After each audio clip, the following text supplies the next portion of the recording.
Na Mfalme Letsi wa tatu wa Lesotho, ambaye ni balozi wa shirikisho la kimataifa la vyama vya Msalaba Mwekundu, ameahidi kuendelea kutetea na kuimarisha ushirikiano ambao unaweza kusaidia bara la Afrika kuimarisha maisha, kuboresha uwepo wa chakula na kujenga ustahimilivu dhidi ya mishtuko inayohusiana na hali ya hewa.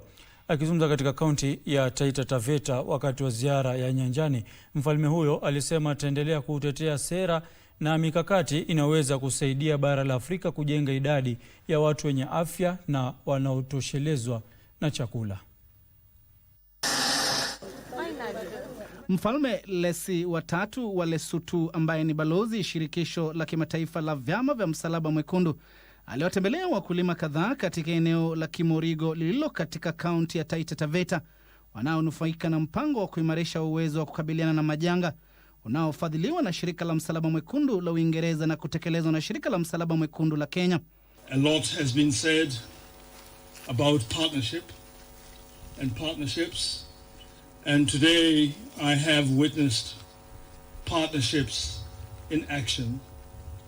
And very often when I engage with international organizations at various international fora, I do talk about the importance of partnerships.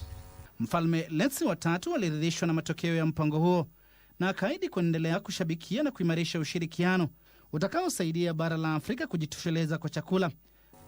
That you graduates who have been given the skills to go out there and do the same, you will be able to put your skills into good use so that you produce good food, nutritious food for your communities and for the country and for the continent. Na kukabiliana na mabadiliko ya tabia nchi, kama sehemu ya juhudi zake, amesema atasaidia kukuza uhusiano na mashirika ya misaada ya kibinadamu ili kukabiliana na uhaba wa chakula barani Afrika unaochochewa na athari za mabadiliko ya hali ya hewa, migogoro na shinikizo la kiuchumi.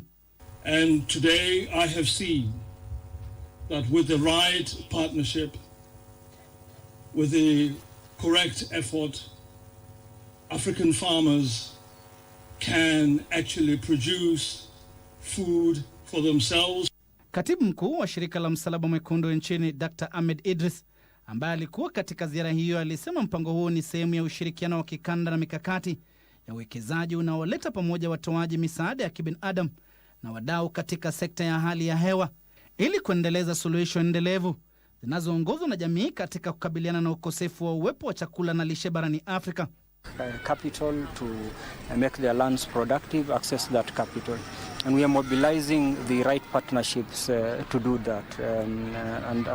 Taita Taveta has been an excellent space to show that if we have the right partners on board, we put the right resources on the table, then we can have success in food production. So here also in the food insecurity, that is basically the philosophy behind it.